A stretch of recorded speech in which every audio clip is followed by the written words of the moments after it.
नमस्कार, मेरा नाम आदर्श है और आज आज की जो बातचीत की शुरुआत है, वह मैं कविता की इन पंक्तियों से करना चाहता हूँ। यह कुंवर नारायण जी की कविता है। कविता का शीर्षक है अंतिम ऊंचाई। पंक्तियां सुनिएगा। दुर्गम वनों और ऊंचे पर्वतों को जीतते हुए जब तुम अंतिम ऊंचाई को भी जीत लोगे, जब तुम्हें लगेगा कि कोई अंतर नहीं बचा अब तुम में और उन पत्थरों की कठोरता में जिन्हें तुमने जीता है, जब तुम अपने मस्तक पर बर्फ का पहला तूफान झेलोगे और कांपोगे नहीं, तब तुम पाओगे कि कोई फर्क नहीं सब कुछ जीत लेने में और अंत तक हिम्मत ना हारने में। हमारे साथ हैं आज हेमंत कुमार सिंह जी। हेमंत हेमंत जी का अभी नवोदय विद्यालय समिति में हिंदी प्रवक्ता के पद पर चयन हुआ है। हिंदी भाषा में इनका पूरे देश में प्रथम स्थान है। हम आपका बहुत स्वागत करते हैं। बहुत बहुत बधाई आपको, शुभकामनाएं। हेमंत जी, हमें बताइए कि आपकी जो प्रारंभिक पढ़ाई लिखाई थी वो कहाँ से हुई है और आपने किस स्ट्रीम से पढ़ाई की है? इंग्लिश मीडियम था या हिंदी मीडियम था? किस तरह की पढ़ाई थी? सबसे पहले तो बहुत बहुत धन्यवाद आदर्श जी। जी आपने इतने अच्छे मंच पे मुझे बुलाया और अपनी बात रखने का मौका दिया, इसके लिए मैं शुक्रगुजार हूँ। कुंवर नारायण की सुंदर पंक्तियों से इस साक्षात्कार का शुरुआत हुआ, ये भी बहुत सुंदर बात है। मैं अपने बारे में बताऊं तो मेरी शिक्षा दीक्षा बलिया के एक छोटे से शहर उत्तर प्रदेश के एक छोटे से शहर बलिया से हुई है। 7वीं तक की पढ़ाई मैं वहाँ सनातन विद्या मंदिर भृगु आश्रम में स्थित है, वहाँ से किया। उसके बाद नागाजी सरस्वती विद्या मंदिर मालदेपुर से मैंने अपनी 12वीं तक की पढ़ाई की। उसके बाद मैंने 2 जगह के फॉर्म भरे, एक तो इलाहाबाद विश्वविद्यालय और दूसरा दिल्ली विश्वविद्यालय। संयोग कहें या मेहनत, मेरा चयन दोनों जगह हो गया, लेकिन आपसी सहमति से मैं दिल्ली विश्वविद्यालय में आने का निर्णय लिया और दिल्ली विश्वविद्यालय के ही हंसराज कॉलेज में हिंदी ऑनर्स में मेरा दाखिला हुआ। स्नातक फिर परास्नातक दिल्ली विश्वविद्यालय से ही मैंने किया। फिर बीएड मैंने हरियाणा स्थित गुहाना से किया हूँ। उसके बाद मैं सीटेट क्वालिफाई किया और फिर 2022 में मैंने नवोदय विद्यालय समिति का पीजीटी की परीक्षा दी और तत्पश्चात मेरा चयन अब पीजीटी हिंदी प्रवक्ता के पद पर हुआ है। तो ये आपका पहला अटेम्प्ट था। आपने कहा कि आपने 2022 में परीक्षा दी थी, तो इसका मतलब कि ये पहला अटेम्प्ट था जब आपने एग्ज़ाम निकाला, या इससे पहले भी आप प्रयास कर चुके थे? जी नहीं, मेरा ये पहला अटेम्प्ट था और 2021 में मेरा बीएड कंप्लीट हुआ। वो दौर कुछ कोरोना युग चल रहा था, कोविड चल रहा था, उस दौर में मेरा बीएड कंप्लीट हुआ और फिर 2021 दिसंबर में सीटेट कंप्लीट हुआ और ये परीक्षा 2022 में हुई और मेरा चयन 2023 के अप्रैल माह में इसका रिजल्ट आता है और पीजीटी हिंदी प्रवक्ता के पद पर मेरा चयन हुआ। जी बिल्कुल। तो अभी जैसा आपने बताया कि आपका चयन हिंदी प्रवक्ता के पद पर हुआ है, पर ये तो रिजल्ट है, इसके पीछे एक लंबी कहानी है, जो कहानी सिर्फ और सिर्फ आपको पता है, आपके दोस्त, सगे संबंधी, परिवार वालों को पता है। तो सबसे पहले हमें बताइए कि ये परीक्षा का जो पैटर्न है, ये पैटर्न क्या होता है? कौन कौन से ऐसे विषय हैं जिनसे मुख्य रूप से सवाल पूछे जाते हैं, और फिर हम आपकी संघर्ष वाली बात कराएंगे। देखिए, नवोदय विद्यालय समिति पहले परीक्षा लेती है, उसके बाद इंटरव्यू कराती है, उसके बाद अपने कैंडिडेट्स का चयन करती है। तो जो एंट्रेंस एग्ज़ाम हुआ था उसमें ऐसा नहीं है कि मैं हिंदी पद पर चयन मेरा हुआ है तो केवल हिंदी के ही प्रश्न मुझसे पूछे गए हैं। नवोदय विद्यालय समिति में एक ऐसा नियम है कि अगर आप हिंदी और अंग्रेजी में क्वालिफाई करते हैं तभी आपकी कॉपी साइन होगी और तभी चाहे आप अपने सब्जेक्ट में कितने भी अच्छे नंबर हासिल कर रखे हों, लेकिन अगर आप इंग्लिश को और हिंदी व्याकरण को क्वालिफाई नहीं करेंगे तो आपकी कॉपी शाइन नहीं होगी। तो ये कितने नंबर का क्या क्राइटेरिया है, कट ऑफ का क्राइटेरिया क्या है, वो बताइए। जो ये क्वालिफाइंग इन नेचर के प्रश्न आते हैं, ये हिंदी व्याकरण के 10 प्रश्न रहते हैं और अंग्रेजी व्याकरण के 10 प्रश्न रहते हैं पीजीटी हिंदी में। और इन 10-10 प्रश्नों में 6 नंबर क्वालिफाइंग रहता है, 6 क्वेश्चन क्वालिफाइंग रहता है। अगर प्रश्न में से 6 प्रश्न आपको करने ही करने, उसके बाद आपकी जो मुख्य कॉपी है वो साइन होगी। इसमें जो शुरुआत में 10 क्वेश्चन जनरल अवेयरनेस के रहेंगे, जिसमें देश दुनिया और करेंट अफेयर से संबंधित प्रश्न पूछे जाते हैं। उसके बाद 20 प्रश्न आपके रीजनिंग से रहेंगे। फिर 10 प्रश्न आईसीटी मतलब कंप्यूटर से इंफॉर्मेशन टेक्नोलॉजी से रहेंगे। उसके बाद 10 प्रश्न आपके टीचिंग एप्टीट्यूड से रहते हैं, शिक्षण अधिगम से संबंधित प्रश्न रहते हैं। ये टोटल 50 प्रश्न हुए। उसके बाद 80 प्रश्न आपके विषय से संबंधित रहेंगे, चाहे आप हिंदी से हों, चाहे इतिहास से हों, चाहे राजनीतिक विज्ञान से हों। 80 प्रश्न आपके विषय से रहेंगे, तो टोटल ये 130 प्रश्न हो गए। और क्वालिफाइंग वाले जो 20 क्वेश्चन होते हैं वो अलग होते हैं। अगर वो आप पास करेंगे तब जाके 130 नंबर की जो प्रश्न है उसको सिग्नेचर किया जाएगा। उसमें फिर आपके कट ऑफ जांचा जाएगा, देखा जाएगा। जी, कट ऑफ तैयार होगा। तो मूल रूप से 3 भाग में अगर मैं बांटता हूँ, एक तो क्वालिफाई करना जी जी, सेकंड की जो 50 प्रश्न आपने बताया कि अलग अलग सब्जेक्ट से आते हैं, और एक आपका जो कोर सब्जेक्ट जी 80 प्रश्न उससे आते हैं। 80 प्रश्न। तो जो भी अभ्यर्थी, जो भी विद्यार्थी तैयारी करना चाहते हैं, उन्हें इन 3 सेगमेंट में इसकी तैयारी करनी होगी। एक तो जो आपने बताया क्वालिफाई वाला है, जो आपको क्वालिफाई करना है। दूसरा है जिससे जीएस और इत्यादि से संबंधित प्रश्न आते हैं। और तीसरा जो 80 प्रश्न आता है उसका। तो अब हमें ये बताइए कि आपने कहाँ से, किस सोर्स से, किस तरह से अपनी तैयारी की थी? क्या आपने किसी कोचिंग संस्था का सहारा लिया था, या वो कौन सी किताबें थीं, वो कौन से गाइड थे, या यूट्यूब चैनल क्या था जिसने आपकी परीक्षा में आपका मदद किया? देखिए, मैं प्रारंभ से ही हिंदी माध्यम का विद्यार्थी रहा हूँ, तो मुझे लगता है कि हिंदी माध्यम के सभी विद्यार्थियों के साथ एक अंग्रेजी की समस्या रहती है। वो समस्या मेरे साथ भी थी। तो मुझे इतना पता था कि अगर जो अंग्रेजी क्वालिफाइंग इन नेचर है उसको मैं पास कर लेता हूँ तो मेरी परीक्षा पास हो जाएगी। तो उसमें 5 क्वेश्चन आपके पैसेज के रहते हैं और 5 क्वेश्चन में आपके हिंदी व्याकरण और अंग्रेजी व्याकरण और अलग सारी चीज़ें रहती हैं। तो मैंने पैसेज को ठीक से किया कि हाँ भाई, कम से कम वो 5 क्वेश्चन आ रहे हैं, वो पैसेज मेरे ऐसे हो कि 5 में ना हो तो 4 सही हो जाए। तो ये पैसेज की तैयारी कहाँ से की थी आपने? पैसेज की तैयारी मैं तो यही कहूँगा कि आप न्यूज़पेपर पढ़ के कर सकते हैं। कोई पैसेज की तैयारी कोई स्पेशल आप नहीं कर सकते। बुक उसके लिए नहीं है आप? हाँ, आप प्रतिदिन उसको एक न्यूज़पेपर के रूप में, इंग्लिश न्यूज़पेपर के रूप में हल्का फुल्का एक पैराग्राफ अगर आप पढ़ रहे हैं तो आपका पैसेज मतलब संभवतः बहुत अच्छा हो सकता है।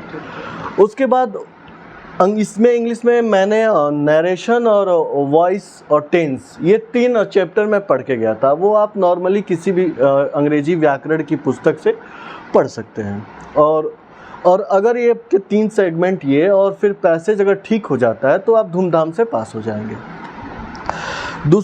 दूसरा एक बहुत महत्वपूर्ण भूमिका निभाता है हिंदी व्याकरण।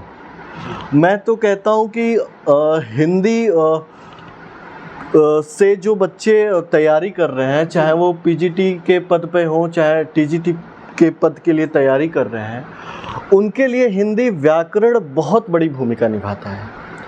तो मैं तो ये कहूँगा कि हिंदी साहित्य और हिंदी व्याकरण पे जितना अच्छे से उसकी गंभीरता से और गहराई से उसकी समझ विकसित हो जाए, वो उतना ही बेनिफिट रहेगा बच्चों के लिए। ये बात हिंदी के लिए, ऐसे ही राजनीति विज्ञान हो या इतिहास, हाँ बिल्कुल बिल्कुल, जो कोर सब्जेक्ट बिल्कुल हाँ, उसकी आप गहराई से अध्ययन आपको करना है। ठीक है, बिल्कुल सही बात।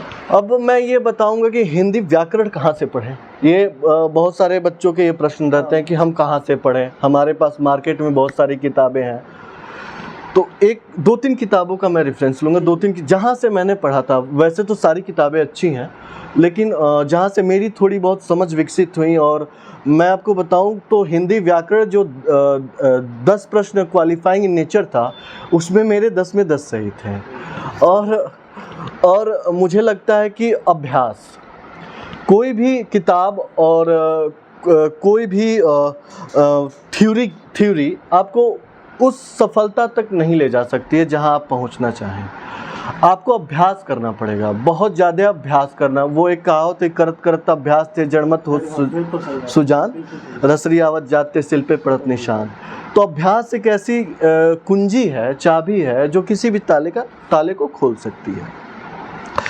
तो हिंदी व्याकरण के लिए एक आदित्य पब्लिकेशन की किताब आती है, ठीक है। मैंने जहाँ से तैयारी की, पढ़ाई की, वो मैं आपको बता रहा हूँ। हिंदी व्याकरण के लिए मैंने आदित्य पब्लिकेशन की इतनी मोटी सी किताब आती है, उसको मैं उसकी थ्योरी भी बहुत अच्छी है, और उसमें अब तक के आए हुए प्रश्न बहुत सारे दे रखे हैं। मतलब मुझे लगता है कि अगर संज्ञा है तो संज्ञा के 150-200 प्रश्न दे रखे हैं। पूर्व में जितने प्रश्न पूछे, हाँ, PYQ जिसे प्रीवियस ईयर क्वेश्चन कहते हैं। अभ्यास करते रहिए, लगाते रहिए। दरअसल उसमें कुछ प्रश्नों के उत्तर गलत हैं, लेकिन जब आप थ्योरी पढ़ेंगे तो आप ये चुन पाएंगे कि कौन से प्रश्न के उत्तर गलत है, और आपकी सफलता की शुरुआत वहीं से प्रारंभ हो जाती है, जब ये आप पकड़ने लगेंगे कि कौन सा उत्तर गलत है और कौन सा उत्तर सही है। तो हिंदी व्याकरण के लिए एक, और दूसरी किताब ये थी कि एक यूथ पब्लिकेशन की, वो केवल और केवल प्रीवियस ईयर क्वेश्चन पेपर की ही किताब आती है। इतनी मोटी सी किताब आती है वो। उसमें अब तक के लिए जितने भी TGT, PGT, LT ग्रेड, फिर पटवारी की परीक्षाएं, जितने भी मतलब जहाँ सामान्य हिंदी के प्रश्न पूछे जाते हैं, उसके प्रश्न आपको मिल जाएंगे। जैसे आपने सामान्य हिंदी में संज्ञा आदित्य पब्लिकेशन से पढ़ लिया, उसके बाद उसके क्वेश्चन लगा लिए, ठीक उस तुरंत बाद आप वहाँ यूथ पब्लिकेशन की पुस्तक उठा के वहाँ से संज्ञा के सारे क्वेश्चन आप लगा जाइए। इससे आपके वो चैप्टर, आपका वो टॉपिक बहुत सुदृढ़ हो जाएगा, मजबूत हो जाएगा। और मेरा मानना है कि प्रतिदिन आपको एक चैप्टर इस तरीके से पढ़ना चाहिए। तो ये रही बात हिंदी व्याकरण की। मेरा सफल होने का राज ये है, इस परीक्षा में मैं अपनी कुंजी खोल रहा हूँ कि मेरा हिंदी व्याकरण और हिंदी साहित्य पे तो पकड़ थी ही, रीजनिंग में मेरा रीजनिंग में मेरी बहुत अच्छी पकड़ थी। रीजनिंग के इस परीक्षा में 20 प्रश्न आते हैं, है ना, और 20 में से मेरे 19 सही थे, और एक प्रश्न कैसे गलत हो गया, ये भी मैं जब उत्तर कुंजी आई तो मैं देखा और बहुत उस पर शोध किया, पढ़ा कि एक क्वेश्चन वो जल्दीबाजी में मुझे लगता है कि गलत हो गया। ऐसा हो जाता है। हाँ, 20 में 19 मतलब हाँ, 99% तो जी, तो मतलब ये था कि यही 2-3 चीज़ें मेरी सफलता का राज था। और रीजनिंग मैं रोकूंगा, ये जो रीजनिंग की आपने बात की, तो आपने कहा कि आपका रीजनिंग ठीक है, पहले से ठीक था, लेकिन बहुत सारे ऐसे बच्चे होंगे, ऐसे अभ्यर्थी होंगे, विद्यार्थी होंगे जिनका रीजनिंग ठीक नहीं होता है, कमजोर होता है, तो उसके लिए कोई बुक रिकमेंड करना चाहेंगे, उनके लिए कुछ बताना चाहेंगे? जी, देखिए, रीजनिंग कोई भी विषय पर किसी भी व्यक्ति का अपने विषय पर पकड़ जन्मजात नहीं होती है। वो अभ्यास से ही, पढ़ने से ही उस विषय पर पकड़ वो अपना बना पाता है। बिल्कुल ठीक बात। रीजनिंग में मेरी पकड़ उतनी अच्छी नहीं थी। एक संदीप सर हैं यूट्यूब पे, मैं कोई बैच नहीं लिया हूँ, कोई अलग से कोचिंग संस्था नहीं ज्वाइन किया हूँ, मैंने यूट्यूब का भरपूर प्रयोग किया है, ठीक है। और मुझे लगता है कि जितने भी विद्यार्थी तैयारी कर रहे हैं, मेरे साथी तैयारी कर रहे हैं, उनको यूट्यूब का प्रयोग करना चाहिए, ये इन्हें पॉजिटिव वे में प्रयोग करना चाहिए। और जो संदीप सर हैं, वो रीजनिंग के प्रतिदिन कम से कम 20 या 30 क्वेश्चन लेकर यूट्यूब पे आते थे और वो पढ़ाते थे, और मैं उनका अभ्यास करता था। एक ये है, क्या अभी भी वो चैनल एक्टिव है? जी, अध्ययन मंत्र पे संदीप सर पढ़ाते हैं, ठीक है। और वो यूट्यूब पे भी अपने क्वेश्चन अध्ययन मंत्र के ही चैनल पे पढ़ाते हैं, वहाँ से मैंने पढ़ा था, इसमें मुझे कहने में कोई संदेश नहीं है। दूसरा जो चैनल था वो ये था, चाय पीते हुए आराम से बात कर सकते हैं। जी, शुक्रिया। दूसरा जो चैनल था वो ये था कि अड्डा 247 करके एक यूट्यूब पे चैनल है, अड्डा 24/7, हाँ, ऐसा कुछ करके।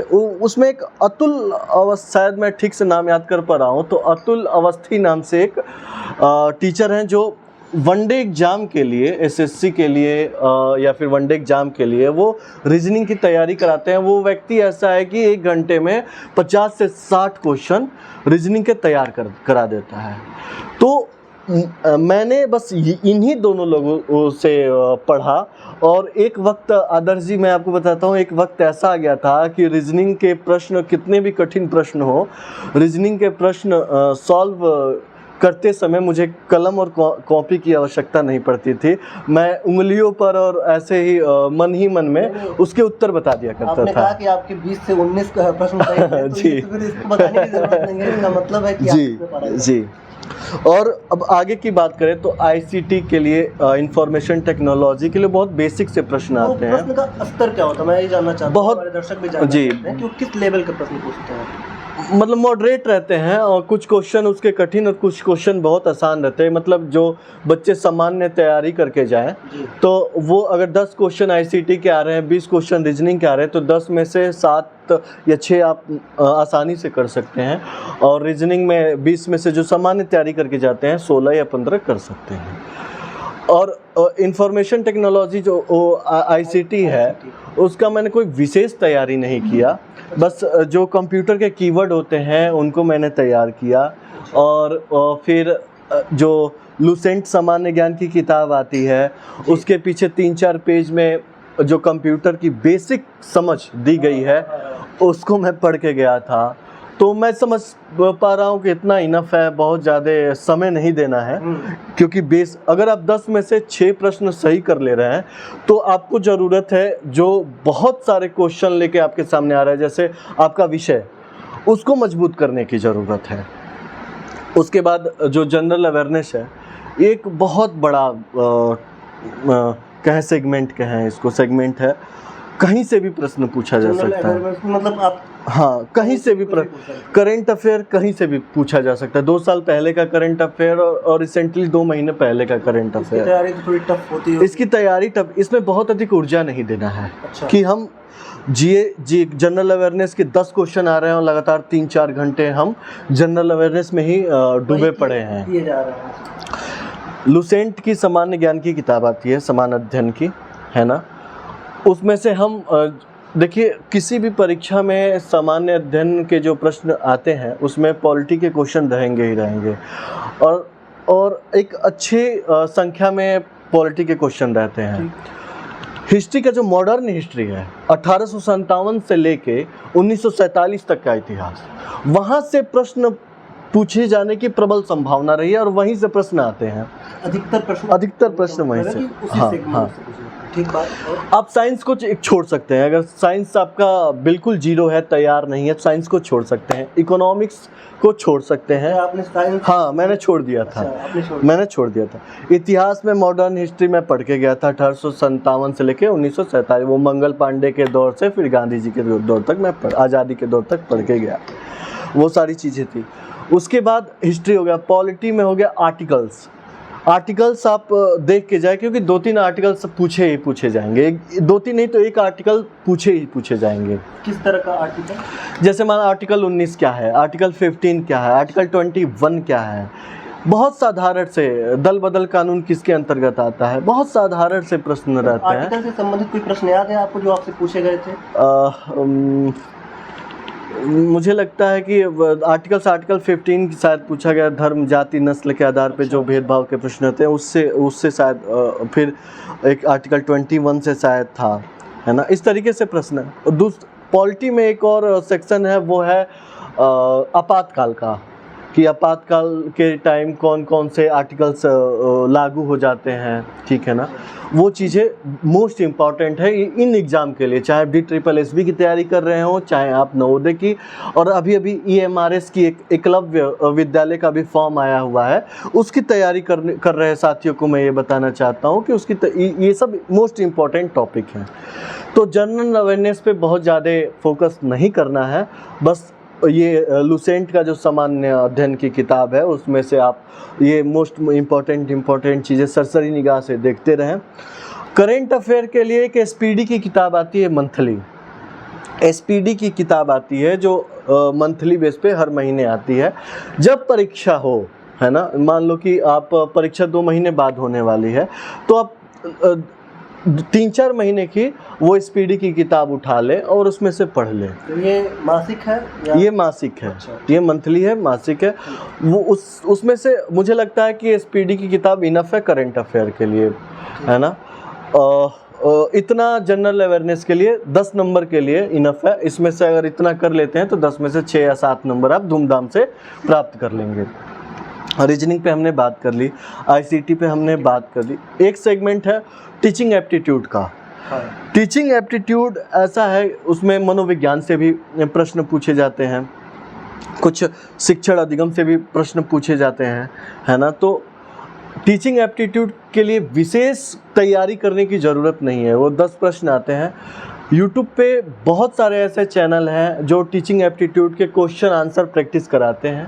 आप नॉर्मल उसको देख के जाएं, और जब आप तैयारी पीरियड में होते हैं तो आपकी एक समझ भी विकसित होती जाती है, और जब आपके समक्ष पेपर रहेगा तो इतने आप सक्षम रहेंगे कि 10 क्वेश्चन में से 5 या 6 या 7 क्वेश्चन आप सही करके आएँ। ये जो आप यूट्यूब चैनलों का नाम आप ले रहे हैं, तो उसमें जैसे बहुत सारे कह देने से क्या है कि कंफ्यूजन क्रिएट होगा कि कौन सा कैसा। फिर जो विद्यार्थी तैयारी कर रहे हैं वो जानना चाहेंगे कि आप स्पेसिफिक कोई 1, 2, 3 ऐसे चैनल का नाम सुझाइए जिससे उनको मदद मिल सके, जहाँ से जाकर वो अपने कंटेंट खोज सकें, पढ़ सकें। देखिए, मैंने बहुत सारे यूट्यूब चैनलों से तो पढ़ाई नहीं किया जी। जैसा कि मैंने आपको बताया कि रीजनिंग के लिए मैंने संदीप सर जो अध्ययन मंत्र में पढ़ाते हैं और अतुल अवस्थी को मैंने पढ़ा।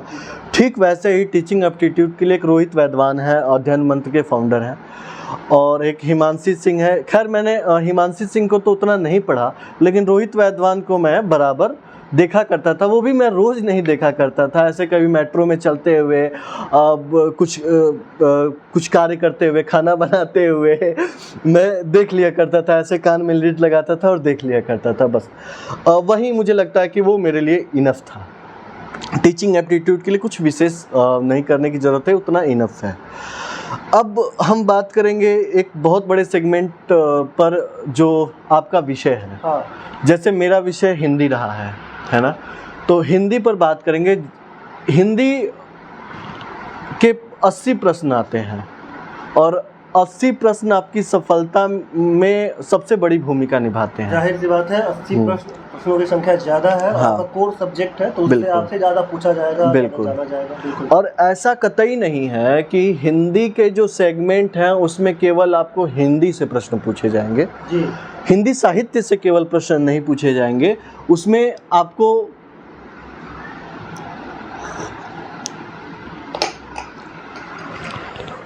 हिंदी व्याकरण से भी प्रश्न पूछे जाएंगे, जनसंचार के भी प्रश्न पूछे जाएंगे। एक मिनट, हिंदी व्याकरण जो क्वालिफाई था वो अलग है, 10 प्रश्न का हिंदी और इंग्लिश अलग है जी। ये जो 80 प्रश्न हैं, इनमें हिंदी व्याकरण भी पूछे जाएंगे, आपका कोर जो हिंदी लिटरेचर है, हिंदी साहित्य, उसके प्रश्न पूछे जाएंगे, और जनसंचार। अब मैं बताऊंगा कि जनसंचार भी कहाँ से पढ़े, क्या पढ़े, उसे बताइए। हाँ। जो मैंने हिंदी व्याकरण के क्वालिफाइंग इन नेचर के लिए बताया, जो किताबें मैंने हिंदी व्याकरण के लिए, वो किताब इनफ है किसी भी परीक्षा के लिए जहाँ हिंदी व्याकरण के प्रश्न पूछे जाते हैं, वहाँ के लिए इनफ है। जनसंचार के 10 से 15 क्वेश्चन आते हैं 80 में से। 80 के अंदर 10-15 क्वेश्चन जनसंचार के आपके रहेंगे। एक देखेंगे कि अभिव्यक्ति और माध्यम करके एक किताब है जो दिल्ली सरकार में क्लास 11वीं 12वीं के बच्चों के लिए वो पुस्तक है, लगाई जाती है। व्याकरण की किताब नहीं, वो जनसंचार के लिए अभिव्यक्ति और माध्यम करके एक किताब है। वो करीब 150 या 160 पेज की किताब है। उसको आप 100 बार पढ़ जाइए, 10 बार पढ़ जाइए। जितनी बार पढ़ेंगे वो आपको ये जो 10-15 क्वेश्चन बेहद आसान प्रश्न आते हैं, वो टू द फैक्ट प्रश्न रहते हैं और वहीं से पूछे जाते हैं। क्या मतलब किस तरह के जनसंचार में किस तरह के प्रश्न होंगे? एक आध प्रश्न थोड़ा उदाहरण देके बताइए। अब पूछ देगा कि टेलीविजन की शुरुआत कब हुई थी। अच्छा। टेलीविजन में रंगीन प्रसारण कब हुआ था। फिर एफएम रेडियो की शुरुआत कब हुई थी, एफएम का फुल फॉर्म क्या होता है, बेसिक जो बहुत बेसिक प्रश्न और उस किताब में आपको ये सब चीज़ें टू द फैक्ट के रूप में मिल जाएंगी, और मुझे लगता है कि वो किताब इनफ है। उस किताब को पढ़ते हुए वक्त मैंने क्या किया था, मैं आपको बता रहा हूँ। अच्छा, दूसरी चीज़, एक चीज़ मैं केवल नवोदय विद्यालय के लिए नहीं बता रहा हूँ, DSSB में भी जो बच्चे PGT की तैयारी कर रहे हैं, उन 100 प्रश्न PGT हिंदी में पूछे जाते हैं, हिंदी मेन सब्जेक्ट में, उसमें भी जनसंचार के करीब 20 प्रश्न रहते हैं। उन लोगों के लिए भी है कि जो लोग DSSB में PGT हिंदी की तैयारी कर रहे हैं, वो जनसंचार की अभिव्यक्ति और माध्यम की किताब को पढ़ें। ठीक है, मैंने काम किया था कि करीब उसमें 15-16 चैप्टर है, मुझे ठीक से ध्यान नहीं है, लेकिन 160-170 पेज की वो किताब है। मैंने उस किताब को लगभग 3-4 बार पढ़ा और खुद से ही 100 से 150 प्रश्न मैंने तैयार कर लिए। ठीक है, और 100 से 150 प्रश्न जो मैंने तैयार किया, उसमें से लगभग अगर 15 क्वेश्चन पूछे जा रहे हैं NVS में, तो 10 क्वेश्चन उसमें से ही आए थे मेरे। तो आपने खुद हाँ, पढ़ा, क्वेश्चन निकाले उसमें से, और उसी प्रश्न में से जो आपने तैयारी की थी, जब आप उन्हीं से पूछ लिया पढ़ेंगे तो आपको एक समय के बाद ऐसा लगेगा ये प्रश्न आने की संभावना है। और वहीं आएगा, जब आप परीक्षा कक्ष में बैठेंगे तो वहीं आएगा। तो जनसंचार के लिए ये चीज़ें हैं। अब आते हैं जो मुख्य विषय है, हिंदी की बात करते हैं।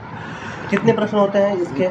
80 में से तो कुछ प्रश्न, 80 में से लगभग 10 से 15 प्रश्न जनसंचार के होते हैं, लगभग 10 से 15 प्रश्न ही हिंदी व्याकरण के होते हैं,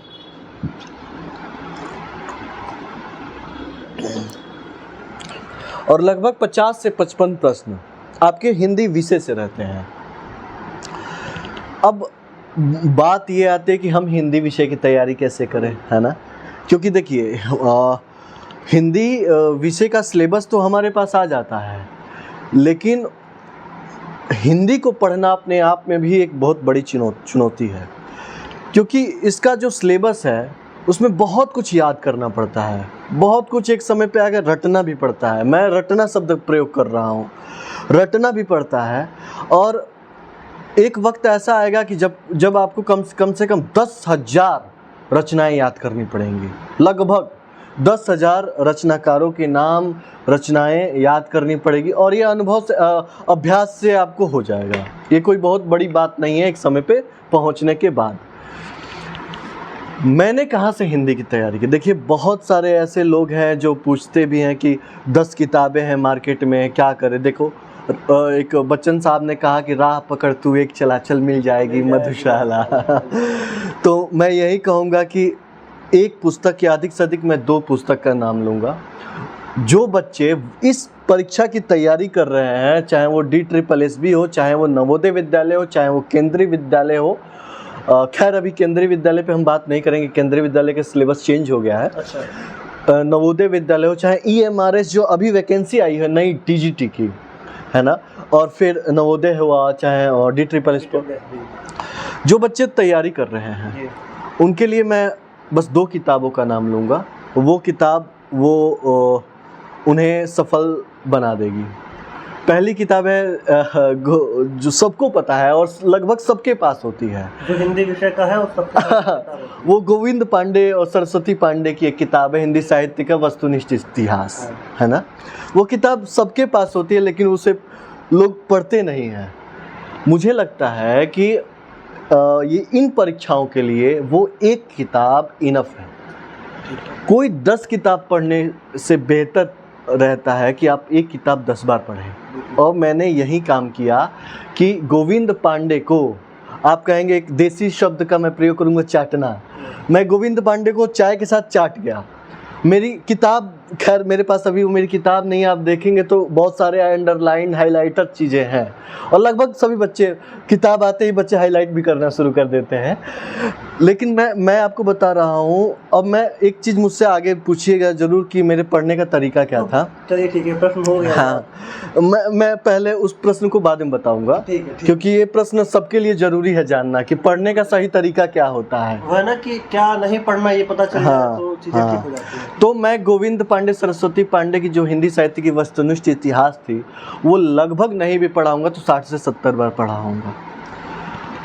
ठीक है। दूसरी किताब, अगर आपको बहुत डीप में पढ़ना है, आप संतुष्ट नहीं है कि नहीं बौखलाए हुए हैं कि मुझे और कुछ पढ़ना है, तो आप दृष्टि पब्लिकेशन की एक नेट जेआरएफ की किताब आती है, मेरे ही कुछ साथियों ने मिलके उस किताब को लिखा। बहुत अच्छी किताब है।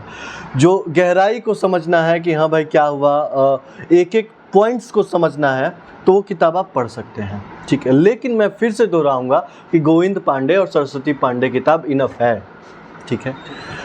उसके बाद इसके अलावा मैंने क्या किया, गोविंद पांडे सरस्वती पांडे से मैंने थ्योरी बहुत अच्छे से तैयार कर लिया। एक किताब आती है लगभग 10,000 उसमें प्रश्न रहते हैं यूथ पब्लिकेशन की, हिंदी की, जो PYQ उसमें बहुत सारे रहते हैं, प्रीवियस ईयर क्वेश्चन पेपर रहते हैं, वो मैं लिया और वो बहुत मतलब बारीकी से उन सभी प्रश्नों को मैंने हल किया, है ना।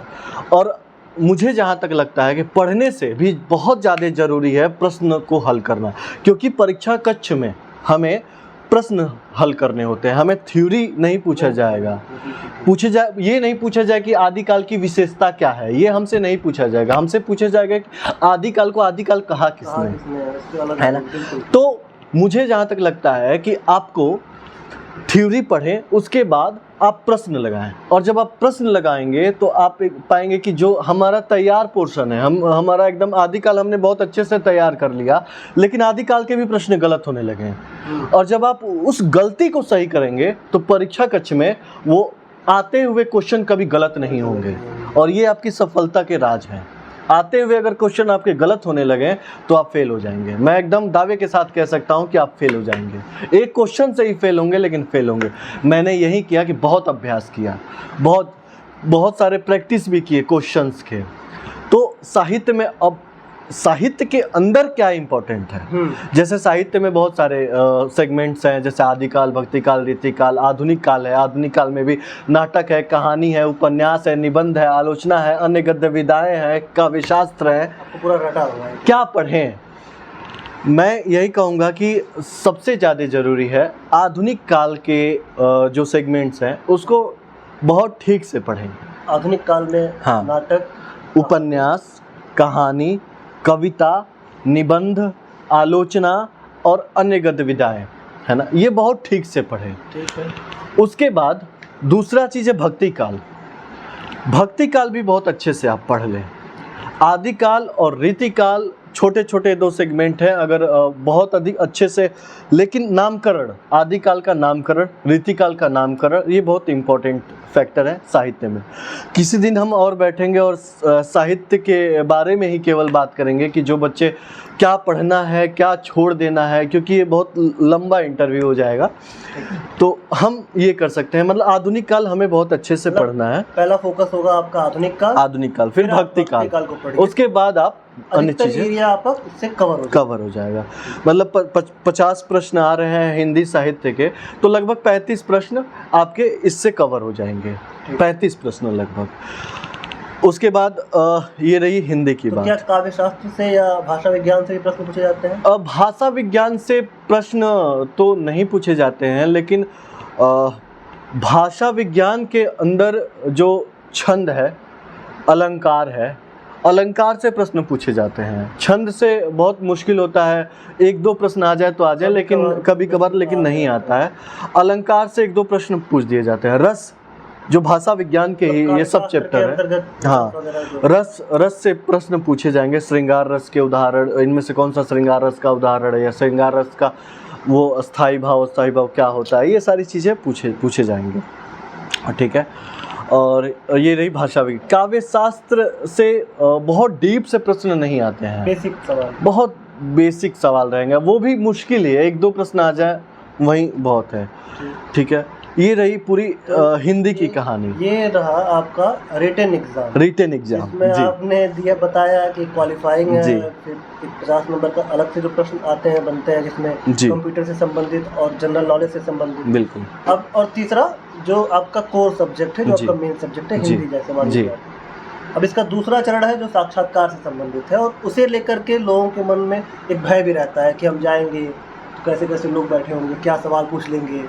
साक्षात को लेकर के बहुत सारी कहावतें भी चलती हैं कि पूछ लिया कि कितनी सीढ़ी चढ़कर आ गए हो, कैसे क्या की।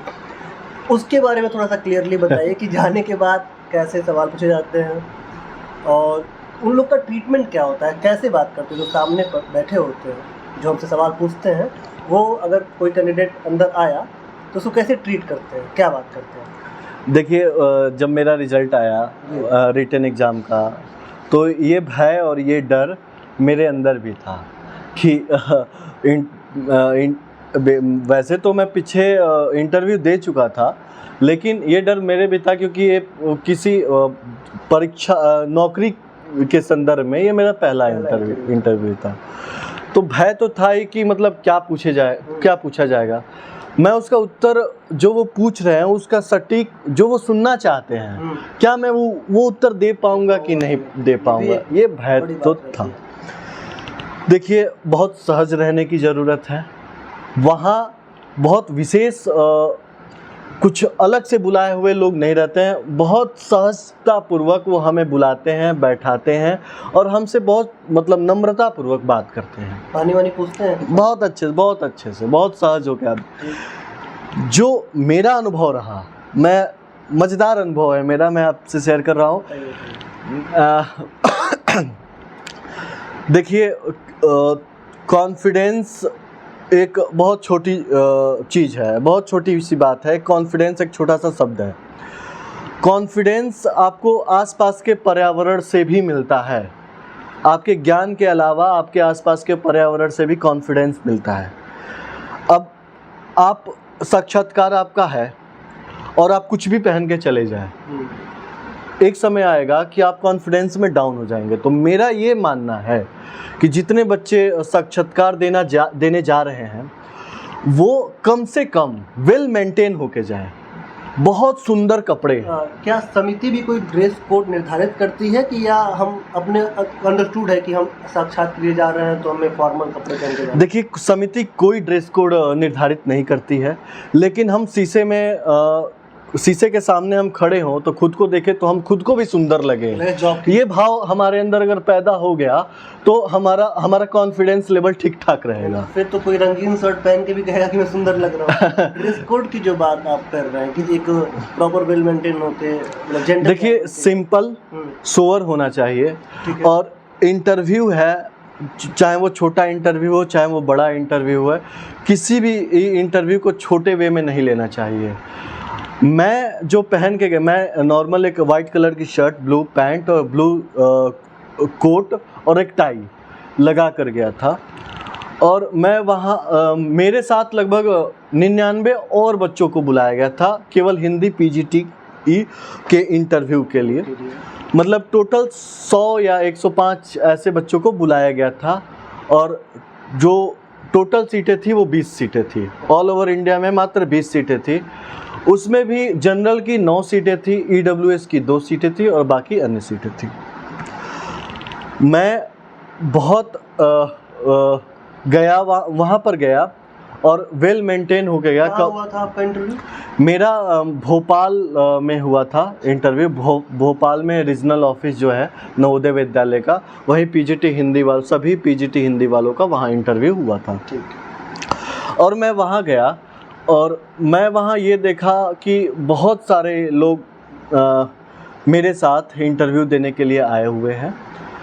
और आदर्श जी, मैं आपको बताऊं तो मैं वहाँ खुद को सबसे छोटा बालक, उम्र में बड़े लोग, उम्र में बहुत बड़े, और देख के भी थोड़ा सा डर लगता था कि ये तो। और दूसरी मज़ेदार बात ये थी कि वहाँ पर जितने लोग आए थे उसमें से लगभग लोग पहले से कहीं TGT हिंदी पद पर नवोदय विद्यालय में पढ़ा रहे थे। अच्छा। तो मेरे पास एक निगेटिव पॉइंट ये था कि मेरे पास कोई अनुभव नहीं था पढ़ाने का और उनके पास बहुत अनुभव था पढ़ाने का। एक चीज़ क्लियर कीजिए कि कोई पहले से कहीं पढ़ा रहा है TGT हिंदी के पोस्ट पर, तो फिर वो अगर दोबारा एग्ज़ाम देके इंटरव्यू देके क्वालिफाई करता है तो क्या उसकी प्रोन्नति हो जाती है, उसका प्रमोशन होता है? आखिर लोग अगर एक जगह पढ़ा रहे हैं तो दोबारा एग्ज़ाम देने के पीछे का कारण क्या होता है? जैसे कोई व्यक्ति TGT हिंदी पद पे नवोदय विद्यालय में कहीं पढ़ा रहा है, ठीक है, और वो एलिजिबल है PGT हिंदी पद के लिए, तो वो परीक्षा देता है। परीक्षा पास करने के बाद PGT हिंदी में जी वो थे और ये PGT हिंदी। हाँ, बिल्कुल। तो हम गए वहाँ पे तो वहाँ पे एक फॉर्म दिया जाता है, फॉर्म नॉर्मल फॉर्म भरवाया जाता है। उसके बाद हमारे डॉक्यूमेंट वेरिफिकेशन होते हैं, 3-4 चरण में हमारे डॉक्यूमेंट वेरिफिकेशन होते हैं। तो वो डॉक्यूमेंट, अपने सारे डॉक्यूमेंट पहले से ही ठीक करके जाएं और इंटरव्यू कॉल लेटर जो आपका आया हुआ है उसका प्रिंट आउट लेके जाए और पहले ही मिला ले कि मेरे पास सभी डॉक्यूमेंट्स है कि नहीं है ना। उसके बाद मैं गया, मेरा डॉक्यूमेंट वेरिफिकेशन हुआ, सब कुछ हुआ। फिर बोल दिया गया कि आप अंदर, सोफ़ा लगा हुआ था, आप बैठे वहाँ पे, आपको इंटरव्यू के लिए बुलाया जाएगा। फिर मेरे साथ कई मेरे साथी भी बैठे हुए थे, मैं चुपचाप बैठा हुआ था। मज़ेदार बात यह है कि वो लोग चाह रहे थे कि हम मुझसे बात करना, और खैर एक मन में हलचल और भय तो था ही कि भाई इंटरव्यू देने जा रहा हूँ, क्या प्रश्न आएगा, कैसा इंटरव्यू जाएगा। तो कई लोगों ने मुझसे बात करने की भी कोशिश की, तो मैंने उनसे निवेदन किया कि थोड़ी तबीयत मेरी ठीक नहीं है। वैसे तबीयत तो मेरी ठीक थी, लेकिन मैंने निवेदन किया कि मैं अभी बोल नहीं पा रहा हूँ, तबीयत थोड़ी ठीक नहीं थी, क्योंकि मुझे लगा कि कहीं मैं डाउन ना हो जाऊं या निगेटिव, सामने वाला टीचर है, हाँ, किस तरह की बात करनी है, हाँ, क्या सवाल, क्योंकि वो बोलेगा कि मैं पहले 5 साल से पढ़ा रहा हूँ नवोदय विद्यालय में, यहाँ पर थोड़ा सा मैं डिमोटिवेट हो जाऊंगा, और ये स्वाभाविक सी बात है डिमोटिवेट होना। उसके बाद मज़ेदार बात यह है कि जो इंटरव्यू ले रहे थे लोग, तो दरवाजे से बच्चे अंदर जा रहे थे, बाहर जा रहे थे, तो उनके हाथ में मैंने NCERT की किताब 11वीं-12वीं की देखी। अच्छा। तो थोड़ा सा और मुझे डर लगा कि बहुत अच्छे तरीके से, अब NCERT हाथ में है तो बहुत अच्छे तरीके से यार साथ लेकर आए, पूरा मतलब किताब हाथ में है, तो अब हमला होने वाला है। लेकिन फिर भी मैं कहा कि अब जो होगा देखा जाएगा। दूसरे या तीसरे नंबर पे मुझे बुलाया गया, मैं अंदर गया, मैं आई कम इन सर बोला। उन्होंने बहुत आदरपूर्वक, विनम्रतापूर्वक मुझे अंदर बुलाया और मैं वहाँ खड़ा रहा। फिर बोला उन्होंने कि बैठो। 5 लोग थे मेरे इंटरव्यू में, हाँ, 3 सर थे और 2 मैम थी। मैंने सबको नमस्ते भी किया। तो जहाँ तक कपड़े की बात है, तो कपड़ा मैं कहूँगा कि फॉर्मल रहे, सूट रहे, और ऐसा नहीं कि रंग बिरंगा रहे, नॉर्मल सिंपल, देखने में साधारण और बहुत सुंदर आप दिखें, ठीक है, खुद को अच्छा दिखें, है ना। क्योंकि आप जाते हैं, इंटरव्यूअर आपको देखता है, तो first impression is the last impression. तो वो पहला इम्पैक्ट, नज़रों से नज़रों में मिलना, वो बहुत असर करता है। तो मैं भी गया, सूट पहन के गया था और वहाँ पर बैठा। सबसे पहले आप वहाँ जाएंगे तो आपको एक फॉर्म दिया जाएगा भरने के लिए। मैं फॉर्म भरा। उसके बाद फिर फॉर्म भरने के बाद आपके डॉक्यूमेंट वेरिफिकेशन होते हैं। अपने सारे डॉक्यूमेंट पहले ही मिला लीजिए, मिलाकर फिर जाइए कि हाँ, डॉक्यूमेंट की वजह से आपको वहाँ मानसिक रूप से परेशानी ना होना पड़े, क्योंकि अगर डॉक्यूमेंट अगर इधर उधर हुआ तो आपका इंटरव्यू ख़राब भी जा सकता है। तो पहले से ही किसी विद्वत से या यूट्यूब से या फिर जो उधर से परफॉर्मा आता है वो आप मिला लें, तब वहाँ पर सारे डॉक्यूमेंट लेकर जाएँ। मेरा तीन चरणों में डॉक्यूमेंट वेरिफिकेशन हुआ, थंब इम्प्रेशन हुआ, ठीक है। उसके बाद जब डॉक्यूमेंट सब कुछ ठीक था तो मुझे एक अलग सोफे पे बैठा दिया गया। मैं बैठा और लगभग तीसरे नंबर पे शायद मेरा इंटरव्यू होना था। पहला बच्चा जब निकला तो मैं देखा तो अचानक से एक इंटरव्यूअर दिखे जिनके हाथ में NCERT की 11th-12th की किताब थी। अच्छा।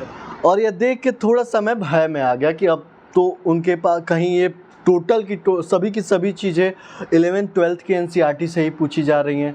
तो थोड़ा सा ये मेरे लिए परेशान करने वाला था, क्योंकि मुझे लगता था कि मेरे अपने विषय पर पकड़ बहुत अच्छी है, लेकिन 11वीं और 12वीं की NCERT मेरी उतनी अच्छे से तैयार नहीं की। बेसिक मतलब मैं नॉर्मल पढ़ के मैं गया था, ईमानदारी से बता रहा हूँ। जब मेरा नंबर आया, अब मेरे अगल बगल में भी कुछ साथी बैठे थे इंटरव्यू देने के लिए। वो पहले से ही कार्यरत थे TGT हिंदी पद पे। वो मुझसे बात भी करना चाहते थे, वो रुचि पैदा कर रहे थे कि मैं कहाँ से हूँ, कहीं पढ़ा रहा हूँ कि ऐसे ही आ गया हूँ, मेरा फर्स्ट इंटरव्यू है। तो मैं उनसे पहले निवेदन किया हाथ जोड़ के कि मेरा स्वास्थ्य अभी ठीक नहीं है। दरअसल स्वास्थ्य ठीक था, लेकिन मुझे ये लगता था कि मैं उनसे बातचीत करूंगा और वो बोलेंगे कि मैं 5 साल से कहीं पढ़ा रहा हूँ, तो थोड़ा सा मैं डिमोटिवेट हो जाऊंगा, दबाव बनेगा। आप इंटरव्यू देने चाहिए तो अपने काम से काम रखिए, काम रहिए, बहुत ज्यादा बात करने के चक्कर में मत रहिए। फिर वो हाँ बिल्कुल। तो मेरा नाम बोला गया हेमंत कुमार सिंह। मैं गया, दरवाज़ा खोला, मैं बोला मैं आई कम इन सर।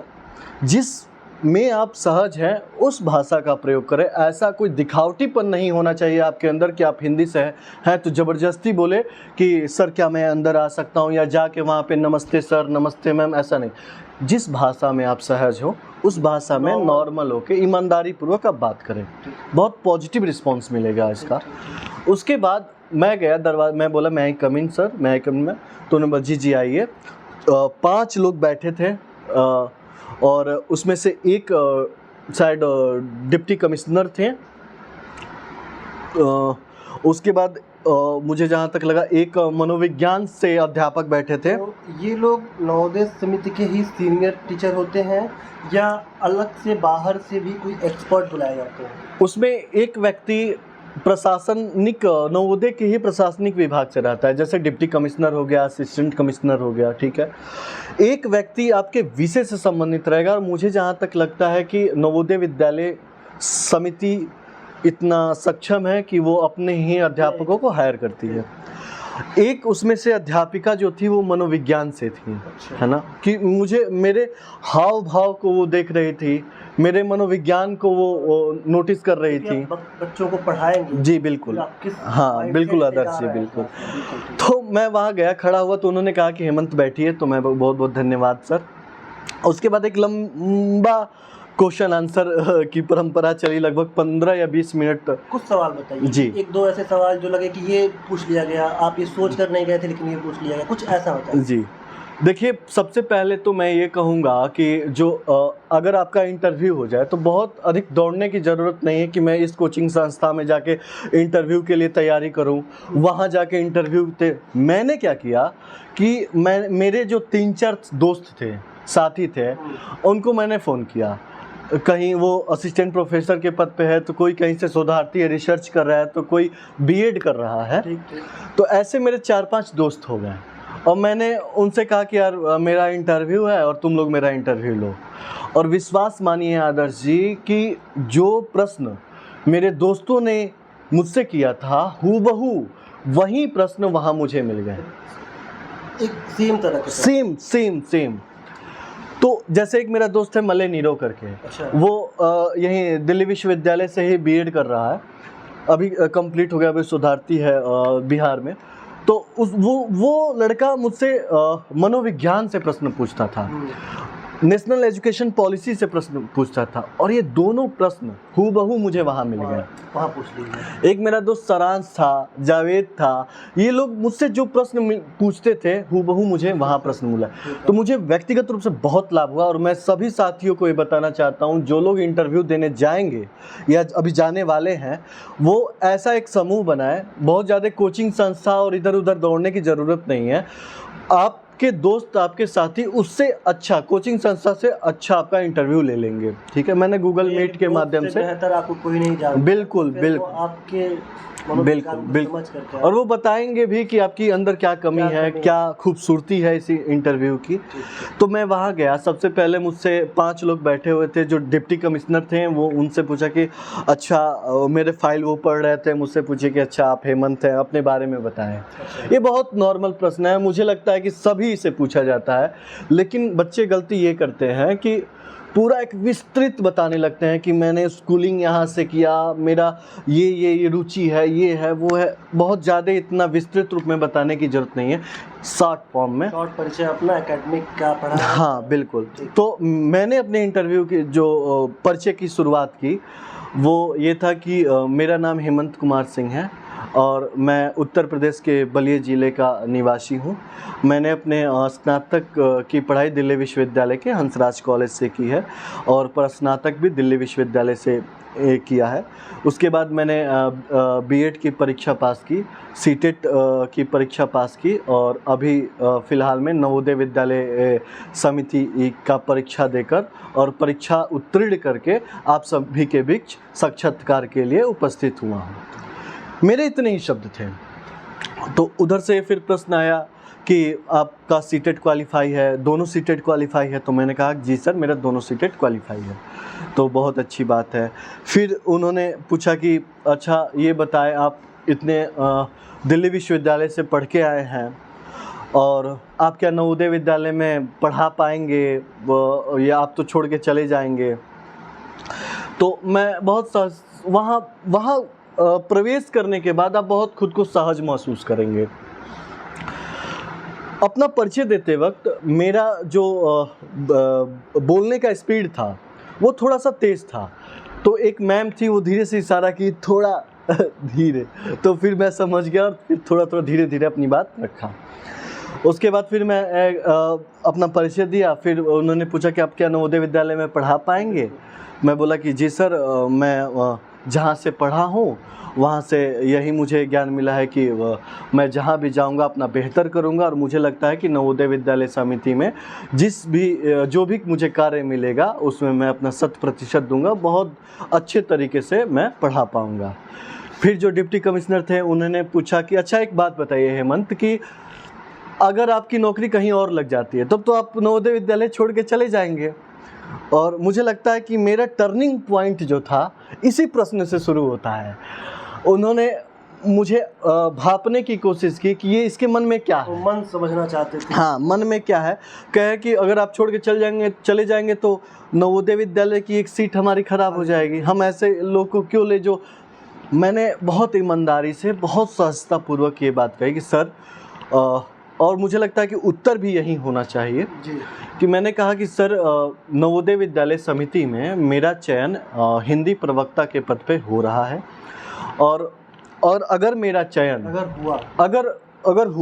अगर मेरा चयन यूपी पीसीएस में, चाहे यूपीएससी में, चाहे असिस्टेंट प्रोफेसर में, इससे भी अच्छे पद पे अगर मेरा चयन होता है तो मैं नवोदय विद्यालय में जितने दिन भी कार्य किया रहूँगा वहाँ का सारा अनुभव लेकर जाकर फिर उस पद पे मैं कार्य करना पसंद करूँगा। मैं आपको सच बता रहा हूँ आदर्श कि सभी लोग हंसने लगे थे और जो डिप्टी कमिश्नर थे वो हंसते हुए बोले कि इस बच्चे ने ईमानदारी से उत्तर दिया। तो मुझे अनुमान हुआ कि शायद जो इससे पहले लोग आए होंगे वो दृढ़ संकल्प लेके आए होंगे कि नहीं, मैं नवोदय विद्यालय समिति में ही जीऊँगा मरूँगा। और ये डिप्टी कमिश्नर ने भी ये बात कही कि अगर मेरा भी चयन कहीं अभी फ़िलहाल में हो जाता है तो मैं वहाँ पे करना, और यहाँ से मेरी एक पॉजिटिविटी की शुरुआत होती है, पॉजिटिव इंटरव्यू की शुरुआत। वहाँ जाइए ईमानदार, बहुत ईमानदार, जो आपके मन में जो आपकी जो असलियत है, आपकी जो हकीकत है, उसको जाकर बताइए सच्चाई के साथ। बिल्कुल बिल्कुल। देखिए वहाँ पर ईमानदारी से उत्तर दीजिए। वो लोग बहुत मैं अनुभवी हैं जो इंटरव्यू आपको पकड़ लेंगे अगर आप बनावटी बातें करेंगे तो। उसके बाद उन्होंने मुझसे बहुत सारे प्रश्न किए, विषय से संबंधित प्रश्न किए। नेशनल एजुकेशन पॉलिसी से मुझसे प्रश्न किया गया कि पुराने नेशनल एजुकेशन पॉलिसी और अब जो नेशनल एजुकेशन पॉलिसी है उसमें क्या अंतर है। उसके बाद मुझसे एक प्रश्न किया गया कि कुछ पढ़ा के दिखाइए। आपको बताऊं कि वहाँ पर एक बोर्ड लगा रहेगा और दूसरा चीज़ कि वहाँ पे कंप्यूटर भी आईसीटी के तहत आपको एक स्क्रीन भी लगा हुआ मिलेगा आपको पढ़ाने के लिए। वो आपको पढ़ा कर देखेंगे कि आप कैसा पढ़ा रहे हैं। तो मैं पहले से ही नागार्जुन को तैयार करके गया। हिंदी के बहुत बड़े कवि हैं दादा नागार्जुन, बाबा नागार्जुन। उनकी कविता कई दिनों तक चूल्हा रोया चक्की रही उदास, अकाल और उसके बाद तो मैं पढ़ के गया था। तो मैं वहाँ गया, वहाँ सबसे पहले बोर्ड पे जाके मैं दिनांक लिखा। तो कहा कि ये सब करने की ज़रूरत नहीं है, सीधे अपने विषय पर आइए। तो मैं सबसे पहले नागार्जुन लिखा और नागार्जुन के पहले में कोई भी अगर पढ़ाने के लिए इंटरव्यूअर बोले तो जो आपको टॉपिक पढ़ाना है उसके बारे में पहले आप भूमिका बताएं। वहाँ जाके डायरेक्ट अपने विषय पर ना आए, पहले भूमिका बताएं। तो मैं गया नागार्जुन के बारे में कि हाँ नागार्जुन इस काल के कवि हैं, इनकी ये रचनाएं हैं, ये इनका दायित्व मिला है, ये रचना इन्होंने रची है, इस पे पुरस्कार मिला है, सारी चीज़ें मैंने नागार्जुन के बारे में बताई। उसके बाद फिर मैंने नागार्जुन के कई दिनों तक चूल्हा रोया गा के सुनाया। अच्छा। है ना। तो एक प्रश्न उनका ये था कि हेमंत आप आज के संदर्भ में इस कविता को कैसे जोड़ेंगे। और सच बताऊं आदर्श, ये प्रश्न मेरे जो साथी इंटरव्यू ले रहे थे ये प्रश्न मुझसे कर रखे थे कि आज के संदर्भ से जोड़ना होगा तो कैसे जोड़ेंगे कविता की, या जो आप पढ़ा अकाल, और उसके बाद कविता को आज के संदर्भ में आप कैसे जोड़ेंगे। क्या है? तो ये मेरे लिए कहेंगे कि ठेठ भाषा में सोने पे सुहागा हो गया। मैंने बताया कि सर अभी कोविड-19 से जोड़ते हुए, जो कोविड-19 के समय एक अकाल आया था, दाने दाने को लोग तरस गए थे, हजारों किलोमीटर लोग पैदल यात्रा किए थे, उस चीज़ को जोड़ते हुए अकाल और उसके बाद की घटना जो आज की स्थिति है कि लोग अब सहज हो गए हैं, कोविड-19 के बाद उभर गए हैं, तो ये कविता आज भी प्रासंगिक है। और इसकी प्रासंगिकता के बारे में बताते हुए मैंने बताया, इंटरव्यू बहुत प्रसन्न हुए। उसके बाद उन्होंने कहा कि हेमंत ICT से जोड़ के आप इसको कैसे बताएंगे। वहाँ कंप्यूटर रखा हुआ था, कंप्यूटर से मैंने नागार्जुन वहाँ टाइप किया, फिर नागार्जुन दादा की फिर चित्र आ गया, चित्र को दिखाते हुए, तस्वीर को दिखाते हुए मैंने बताया ये नागार्जुन है, इस समय के कवि हैं, सारी चीज़ें बताया। अकाल और उसके बाद के समय का कुछ, कोविड-19 का मैंने कुछ भयावह चित्र भी दिखाए कि ये देखो ये अकाल की स्थिति है, और फिर आज का चित्र दिखाए, देखो अकाल के बाद की स्थिति है ना, कि जो चूहे भी तरस गए थे, छिपकलियाँ भी तरस गई थी, उस समय की स्थिति को मैंने दिखाते हुए, और वो लोग बहुत प्रसन्न हुए। फिर मैं वहाँ पे बैठा। आप इस मेरे पढ़ाने के तरीके, और आप कहे कि जहाँ से मैं पढ़ के गया था उसके नाम से वो इतने प्रभावित थे कि बोले कि ये लड़का तो पढ़ाने में सक्षम है। तो एक प्रश्न मेरे पास ये आया उड़ते उड़ते कि हेमंत ये सब सारी चीज़ें तो ठीक है, आप ये बताएं आप अपने विद्यालय में पढ़ाई के अलावा क्या करेंगे। और मैं बताता हूँ आदर्श, ये सवाल मेरा भी था कि पढ़ाई के अलावा आपको किन और चीज़ों में रुचि है और क्या करना पसंद करते हैं, खेल में क्या है, क्या किस तरह की। तो आपको बताऊं आदर्श की आपका व्यक्तिगत अनुभव हमेशा काम आता है। दिल्ली विश्वविद्यालय के हंसराज कॉलेज ने एक अच्छा ज्ञान ही नहीं दिया, बल्कि मुझे ऐसा पर्यावरण भी दिया कि जिसमें मैं अनेक क्रियाकलापों से जुड़ा रहा। मैंने उनको यही बात बताई कि सर मैं पढ़ाई के साथ साथ कुछ प्रतियोगी परीक्षाएं भी बच्चों के बीच करवाऊंगा, हाँ, आंसू लेखन भी कराऊंगा, काव्य पाठ भी कराऊंगा, किसी एक विषय को चुन के आप जैसे लोगों को मैं निमंत्रित भी करूंगा कि आप लोग आएँ और आप बच्चों को भी सुने और अपना भी उसमें मार्गदर्शन दें। उसके बाद मैं नाटक भी कराऊंगा, नुक्कड़ भी कराऊंगा, मतलब एक ऐसी सोसाइटी जनरेट करूंगा जो पर्यावरण को ध्यान में रखते हुए पेड़ पौधों पर ध्यान रख, सिंगिंग हुआ, डांसिंग हुआ, बहुत सारे ऐसे क्रियाकलाप हैं जो एक विद्यालय में कराए जाने चाहिए। क्योंकि ये सब चीज़ें आप अपने कॉलेज में बिल्कुल देख चुका था और बिल्कुल कर भी चुका था। तो रोचक बात यह है कि उन्होंने नाटक को पकड़ लिया। वो बोले कि हेमंत नाटक कराएंगे आप अपने विद्यालय में। अच्छा ये बताओ कि एक नाटक कितने दिन में आप करा दोगे। तो आपको व्यक्तिगत रूप से बताऊं कि मुझे महाविद्यालय में कई सारे नाटक कराने का भी अनुभव मिला। एक सोसाइटी थी उस समय रंगरेज करके, मेरे महाविद्यालय में हम लोगों ने ही मिलके शुरुआत की, कुछ अब मेरे ही साथियों ने मिलके शुरुआत किया था, उसका लाभ मुझे मिला।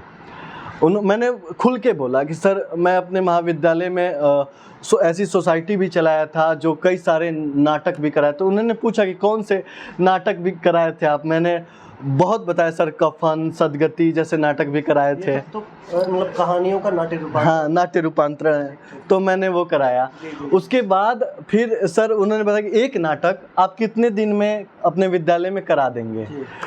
तो वो शायद उम्मीद कर रहे हैं कि 1 महीने बोले, 15 दिन बोले। मैंने सर कहा कि विदिन 1 वीक, एक सप्ताह के अंदर मैं किसी भी विषय पर एक नाटक करा सकता हूँ अपने विद्यालय में।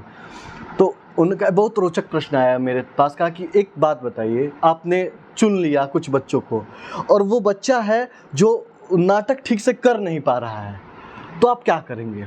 अच्छा, वो लोग शायद मुझसे ये सुनना चाह रहे थे कि मैं ये बोल दूं कि मैं किसी अन्य बच्चों को नाटक पे ले लूँगा, रंगमंच के उस मंच पे ले लूँगा।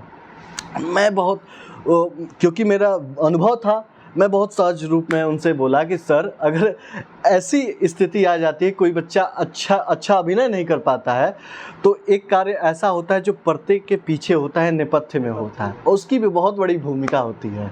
तो वो कार्य मैं उस बच्चे को दूंगा और वो देखेगा अभिनय करते हुए, और मुझे लगता है कि 2-3 नाट्य रूपांतरण देखते देखते वो भी परिपक्व हो जाए। और वो लोग बस यही सुनना चाहते थे, मैंने ये बात बताई। तो ऐसे नाटक से फिर बहुत सारे प्रश्न आए मेरे पास। उसके बाद एक मैम थी जो मनोविज्ञान से थी, वो पूछी कि हेमंत, आप ये बताएं कि कोई बच्चा है पढ़ाई नहीं कर पा रहा है, आप कैसे उसको संतुलित करेंगे, कैसे? अब कोई भी ये कहेगा कि हाँ भाई, उसको डांटूंगा, थोड़ा सा दबाव में रखूंगा, लेकिन मैंने कहा कि मैम, ये कोई बहुत बड़ी बात नहीं, कोई बच्चा पढ़ाई नहीं कर पा रहा है, ऐसा भी हो सकता है कि उसकी रुचि किसी अन्य क्षेत्र में हो, क्या पता उसकी रुचि नाटक के क्षेत्र में हो, तो मैं उसकी रुचि को जानने की कोशिश करूँगा। उसके बाद मैम, मैं ये कोशिश करूँगा कि बहुत बड़े जो व्यक्ति विशेष हुए हैं, बहुत बड़ा जिनका व्यक्तित्व रहा है, जैसे कलाम साहब हुए, विवेकानंद हुए, उनके व्यक्तित्व के बारे में मैं कोशिश करूँगा कि उसको बताऊँ और उसको वो प्रेरणा स्रोत के रूप में ले, उसको सीखे। मुझे लगता है कि ठीक ठाक स्थिति रही, अच्छा उदाहरण होता है। हाँ, ठीक ठाक स्थिति रही तो वो बच्चा समझ जाएगा। और लेकिन मैं ये बिल्कुल दबाव नहीं डालूंगा कि केवल वो पढ़ाई के क्षेत्र में ही आगे जाए, वो जिस क्षेत्र में रुचि रखता है उस क्षेत्र में आगे जाए। और फिर ऐसा ही लंबा क्वेश्चन रहा, ऐसे ही फिर अंत में मुस्कुराते हुए उन लोगों ने कहा कि ठीक है हेमंत, आपका इंटरव्यू बहुत अच्छा रहा। और मज़ेदार बात यह है कि मैं जब वहाँ से निकला इंटरव्यू देकर, तो आपस में बात की कि अब अच्छे बच्चे भी, अच्छे विश्वविद्यालयों से पढ़ के बच्चे भी नवोदय विद्यालय समिति में साक्षात्कार देने के लिए आ रहे हैं। ये बात आप सुन गए? मैं ये बात सुना और मैं फिर तो आपको लगा कि मेरा अब तो जैसे रंग तो मेरा बदला हुआ था चेहरे का, क्योंकि इंटरव्यू अच्छा गया, थोड़ा सा और रंग बदल गया, ये बात आत्मविश्वास और मजबूत हो गया और बहुत अच्छे तरीके से मैं बाहर निकला। और मैं पहले से ही निश्चय कर लिया था कि मेरा इंटरव्यू बहुत अच्छा गया और बहुत अच्छे मार्क्स मुझे मिलेंगे। तो ऐसा रहा मेरा साक्षात्कार। तो बहुत विस्तृत तरीके से और काफ़ी डिटेलिंग में आपने बातें बताई हैं। इसके लिए मैं और हमारे दर्शक, द डेमोक्रेटिक मिरर की टीम आपको बहुत बहुत बधाई देती है, आपका धन्यवाद करती है। एक चीज़ संघर्ष के बारे में बताऊंगा। देखिए, संघर्ष, कोई भी सफलता पाने के लिए आपको संघर्ष से जूझना पड़ेगा, संघर्ष करना ही पड़ेगा। सफलता ऐसे नहीं मिलती है। जब आप कोई चीज़ की पढ़ाई करते हैं, जब आप अपने कॉपी पे कलम से अभ्यास करते हैं, तो कॉपी तय करती है कि आपको सफलता कब मिलेगी। जिस दिन तेज हवा बही तो वो पन्ना पलटेगा, उस दिन आप सफल हो जाएंगे। मेरे भी जीवन में बहुत कठिन दिन भी रहे हैं, बहुत बार मैं असफल रहा। एक दौर ऐसा आया था कि सफलता एक नंबर से रुक जा रही थी। तो एक छोटा सा शेर है कि कौन कहता है आसमान में सुराख हो नहीं सकता, एक पत्थर तो तबीयत से उछालो यारो। तो मेहनत करते रहना है, धैर्य रखना है। एक विद्यार्थी के सबसे बड़ा लक्षण गुण यही होता है कि उसको धैर्य रखना है, मनोबल नहीं टूटने देना है। वो क्या चीज़ थी जो इतने मुश्किल, आपने कहा कि कभी एक नंबर से रुक जाता था, काफ़ी सब आपने कहा, वो क्या चीज़ थी जो आपको उम्मीद बनाए रखी, उम्मीद बांधे रखी कि ये कौन, वो लोग भी हो सकते हैं, वो कुछ ऐसा भी हो सकता है कि ये मैं देखता रहा, इसके वजह से मुझे तो वो आपके लिए क्या प्रेरणा थी? देखिए, मैं ये तो नहीं कहूँगा कि बहुत मोटिवेशनल स्पीकरों की आपको ज़रूरत है। आपकी हालात, आपकी स्थिति ही आपको, आपके मनोबल को बढ़ाएगी। आप खुद का मूल्यांकन करें, अपने मनोबल को कभी झुकने नहीं देना है। आपका दृढ़ संकल्प, आपका मनोबल ही आपको सक्सेस दिलाएगा। किसी विशेष व्यक्ति ने कहा कि अपने मन को कभी न झुकने देना, मन को कभी न थकने देना, मन से बनते राजमहल है, मन से निर्मित होते हैं मंदिर, मन से ताजमहल बनते हैं। तो ये मन ही है कि आपको सफलता की सीढ़ी पर लेके जाएगा। मैंने धैर्य रखा, मैं हारता रहा, कई बार हारा, लेकिन एक समय ऐसा आया कि मैं ऑल इंडिया रैंक पे हूँ। और पहली बार मैं नवोदय का पेपर दिया, पहली बार में हूँ। तो धैर्य रखना है, अपने मनोबल को मजबूत रखना है। और फिर मैं ये कहूँगा कि फिल्म देखते रहना है। फिल्म मतलब कला से आप जुड़े रहिए, जो भी आप फिल्म देखते हो अपने जीवन में कुछ रोचकता लाने के लिए, बहुत बोरियत न महसूस हो, इसके लिए आप ये तय कर लीजिए कि सप्ताह में एक फिल्म या एक सीरीज तो आपको देखना ही देखना है। है ना। अभी मैं इन दिनों देखा एक संदीप भैया करके सीरीज आई हुई है यूट्यूब चैनल पे, है ना, बहुत अच्छी सीरीज है, आप देखें, सीरीज देखें। फिल्में चाहे कितनी भी बुरी हों, हमें बुराई नहीं लेना है, हमें उनमें से अच्छाई लेना है। और सभी फिल्में चाहे वो बुरी हो चाहे अच्छी हो, आपको कोई ना कोई सीख देकर ही जाएगी, मैसेज देकर ही जाए। फिल्में देखें, अखबार पढ़ें। अखबार आप पूरे अखबार को ना पढ़ें, उसके बीच का जो संपादकीय पेज होता है वो आपको एक तार्किक व्यक्ति बनाता है, आपकी एक समझ पैदा करता है। अखबार पढ़ें, बेशक आप पूरा अखबार ना पढ़ें, एक संपादकीय रोज़ पढ़ें। मैं सभी विद्यार्थियों से, साथियों से यही कहूँगा, फिल्में ज़रूर देखें, अखबार से एक संपादकीय रोज़ पढ़ें। संपादकीय आपको एक अच्छा तार्किक व्यक्ति बनाएगा, एक अच्छा अलग पहचान देगा, और आप पाएंगे कि खुद को एक मजबूत, सशक्त और एक शब्दों का भंडार वाले व्यक्ति के रूप में आप जाने जाएंगे। तो धैर्य रखना है, अपने मनोबल को मजबूत कर देना, और कभी हार नहीं मानना है। हम विद्यार्थी हैं, या तो जीतेंगे या तो सीखेंगे, हारेंगे कभी नहीं। वो दशरथ माझी, एक माझी द माउंटेन मैन फिल्म है, वो पहाड़ तोड़ दिया। बिल्कुल। गांधी अगर हार मान गया होता तो देश आज़ाद नहीं हुआ होता। देश आज जिस रूप में है उस रूप में नहीं हुआ होता। लड़ना है, अंत तक लड़ते रहना, और मेरी ये प्रारंभिक सफलता है, मैं यहीं तक नहीं बैठूंगा। इस पथ का उद्देश्य नहीं